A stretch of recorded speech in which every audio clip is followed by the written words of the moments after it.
নমস্কার, আমি সুস্মিতা। স্বাদে আর আহ্লাদের আরও একটি পর্বে আপনাদের স্বাগত। আজ বানাবো কাতলা মাছের খুব জনপ্রিয় একটা পদ, কাতলা মাছের ঘি রোস্ট। আমি তার জন্য 3 পিস কাতলা নিয়ে নিয়েছি।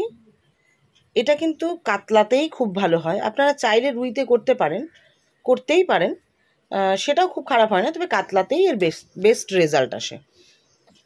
এর জন্য 3 টুকরো কাতলা মাছ নিয়ে তার মধ্যে আমি একটু নুন, সামান্য একটু হলুদ আর একটু লেবুর রস দিয়ে ভালো করে কাতলাটাকে মাখিয়ে নিয়েছি। এটা কিন্তু ফার্স্ট ম্যারিনেশন। এক্ষেত্রে নুনটা কিন্তু খুব বেশি দেবেন না, জাস্ট অল্প মাছের মধ্যে যাতে নুন ঢোকে সেইভাবেই নুন দেবেন। এই 1 টুকরো লেবু যেটা আমি চিপড়ে লেবুর রস দিয়ে মাছটাকে মাখিয়ে রাখলাম, তার ফলে মাছের যে অতিরিক্ত আষ্টে গন্ধটা থাকে কাতলায়, সেটা কিন্তু একদম চলে যাবে। তো এইভাবে মাখিয়ে মোটামুটি মিনিট 15-20 কিন্তু আমি রেখে দেব। তো আপনারাও যদি মিনিট 15-20 রাখেন, তখন দেখবেন এর থেকে একটা জল বেরিয়েছে। নেক্সট ম্যারিনেশনের সময় কিন্তু সেই জলটা সম্পূর্ণ হাত দিয়ে চেপে ফেলে দিতে হবে।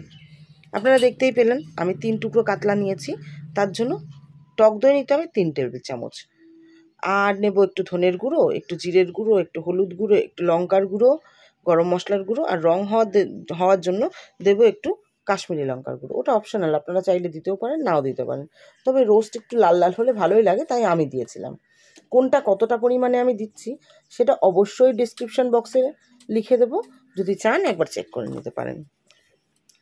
তো যেটা বলছিলাম, এটা এই রেসিপিটার সেকেন্ড ম্যারিনেশন। প্রথম ম্যারিনেশনের পরে 15-20 মিনিট রেখে দিলে দেখবেন মাছটা থেকে একটা জল এসছে। সেই জলটা একটু নিংড়ে ফেলে দিয়ে, হাত দিয়ে ভালো করে চেপে ফেলে দিয়ে তারপরে কিন্তু এই সেকেন্ড ম্যারিনেশনে দিতে হবে। যাই হোক, কথা বলতে বলতে আর যে দুটো জিনিস দিলাম সেটা হচ্ছে একটু নুন আর একটু চিনি। অনেকেই হয়তো নাক সিটকে বলবেন মাছে আমরা চিনি খাই না, বাঙালরা তো খাই না, যদি আমিও বাঙাল, কিন্তু এক্ষেত্রে আমি বলবো ওটা কিন্তু অপশনাল নয়, দিতে হবে। যেহেতু অনেকটা দই ইউজ হচ্ছে, তো টকটাকে ব্যালেন্স করার জন্য সামান্য একটু চিনি কিন্তু দিতে হবে। আর যেটা দিয়েছি সেটা হচ্ছে ওই একটু আদা আর রসুন বাটা, সেটা দুটো মিলিয়ে আমি 1 চা চামচ মতো দিয়েছি। আর দিয়ে দিলাম একটু হলুদ, একটু কাশ্মীরি লঙ্কার গুঁড়ো।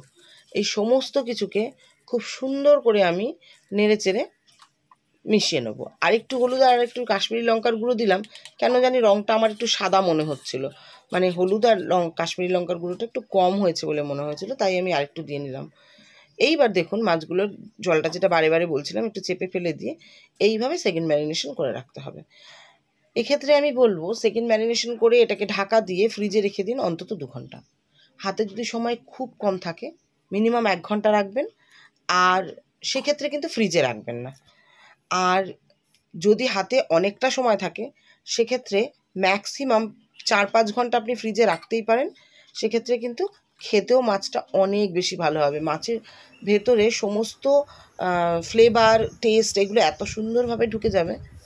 আচ্ছা, চলুন, হয়ে গেছে আমার ঘন্টা 2 ম্যারিনেশন করে আমি রেখে দিয়েছিলাম। এইবার একটা প্যানে সামান্য একটু তেল দিয়ে দিয়েছি একটু ঘি। আপনারা চাইলেই কিন্তু শুধু ঘিতেও করতে পারেন, তবে শুধু ঘিতে করতে চাইলেও আমি অনুরোধ করব একটুখানি সাদা তেল দেবেন। না হলে কি হয়, শুধু ঘিয়ের রান্নাগুলোতে যখনই ঠান্ডা হয়ে যাবে না, তো ঘিটা জমার একটা টেন্ডেন্সি থাকে, যদি গরমকাল না হয়। তো তার মধ্যে যদি একটু তেল মিশিয়ে দেন তাহলে কিন্তু আর ঘিটা জমার প্রবণতাটা কমে যায়। যাই হোক, পেঁয়াজটা দেখলেন হাতে একটু ভালো করে চটকে দিলাম আমি, যাতে বেরেস্তাটা সুন্দর হয়। তো এই ঘি আর তেলেই আমি কিন্তু বেরেস্তাটা ভেজে নিলাম। দেখতেই পাচ্ছেন খুব বেশি ঘি তেল আমি দিইনি।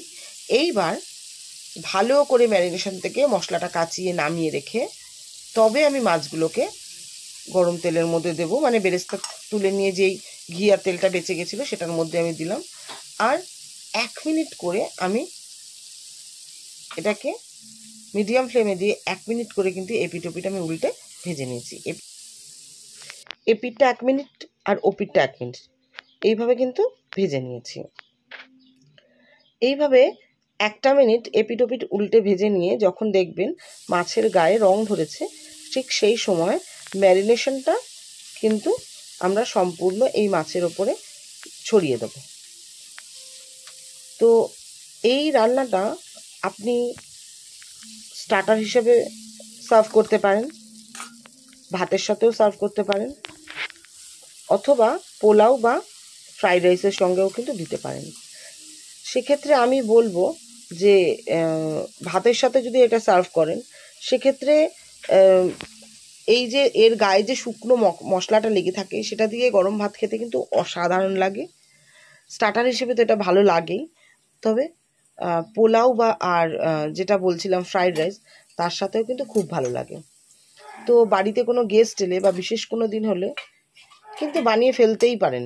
মানে সবসময় কাতলার ওই ঝোল খেতে খেতে বা দই কাতলা, কষা এই ধরনের কিছু খেতে খেতে কিন্তু একটু মুখ বদল করার চেষ্টা করুন। মানে মুখ বদল করতে চাইলে এই রান্নাটা করে নিতেই পারেন। এটা কিন্তু অসাধারণ হয় খেতে। এইভাবে তো বুঝতে পারবেন না, তো আমি একবার অনুরোধ করব বাড়িতে করবেন। স্বাদগন্ধ এইভাবে বোঝা পসিবল নয়। আর একবার আমায় জানাবেন আপনাদের কেমন লাগলো। দেখুন, ঠিক এইভাবে উল্টে পাল্টে মিডিয়াম টু লো ফ্লেমে উল্টে পাল্টে মশলাটা যখন কষে একদম এরকম শুকনো শুকনো হয়ে যাবে, তখন কিন্তু ওই পেঁয়াজের বেরেস্তা যেটা আমরা তুলে রেখেছিলাম সেটা দিয়ে আবার মাছের মধ্যে একটু আলগা হাতে নেড়েচেড়ে মিশিয়ে নেব। এইবার দেখুন মশলা পুরো প্রায় শুকিয়ে গেছে, শুধু মাছের গায়ে লেগে আছে। ঠিক এই সময় ওই মশলার বাটিটা ধুয়ে আমি সামান্য একটু জল দিয়ে দেবো, যাতে মশলাটা পুড়ে না যায় আর সমস্ত ফ্লেভারগুলো যাতে মিলেমিশে এক হয়, মশলাটা যাতে ঠিকমতো সেদ্ধ হয়, মাছটাও যাতে ঠিকমতো সেদ্ধ হয়। তাই এখানে কিন্তু খুব বেশি জল আমি ব্যবহার করিনি। এইবার আবার একবার মাছটাকে উল্টে দিয়ে আমি কিন্তু এটা ঢাকা দিয়ে রাখব। ঢাকা দিয়েই আমি রান্না করব মিডিয়াম টু লো ফ্লেমে। এই ঢাকা দিয়ে আমি রেখেছিলাম 7-8 মিনিট মতো। তার মধ্যে আমি দুবার কিন্তু ঢাকনা খুলে মাছটাকে ওলটপালট করে দিয়েছি। ঠিক এই পর্যায়ে দেখুন আমি কিন্তু ঢাকনাটা একেবারে সরিয়ে নিয়েছি। মশলাটা আবার আমার শুকিয়ে গেছে। দেখুন জলটা দেওয়ার ফলে সমস্ত কিছু ভালো সেদ্ধ হয়ে গেছে। রান্না কিন্তু মোটামুটি কমপ্লিট। এই পর্যায়ে আমি দিয়ে দেবো একটা কাঁচা লঙ্কা কুচি করে। এতে দেখতেও ভালো লাগবে, গার্নিশিংও হয়ে যাবে, আর কাঁচা লঙ্কার যে একটা নিজস্ব ফ্রেশ গন্ধ আছে সেটা কিন্তু এর মধ্যে মিলেমিশে যাবে। ওপর থেকে দিয়ে দেবো সামান্য একটু ঘি, দিয়ে মানে ইন্ডাকশানটা বন্ধ করে আমি ঢাকা দিয়ে দেবো আর স্ট্যান্ডিং টাইমে রাখবো 5 মিনিট, তারপর সার্ভ করব। তো আপনাদের কেমন লাগলো জানাবেন। রেসিপিটা ভালো লাগলে লাইক, শেয়ার ও কমেন্ট করার অনুরোধ রইল। আর এখনও যদি সাবস্ক্রাইব না করে থাকেন তো সাবস্ক্রাইব করে বেল বাটনটা প্রেস করার অনুরোধ রইল। ভিডিওটা দেখবার জন্য ধন্যবাদ।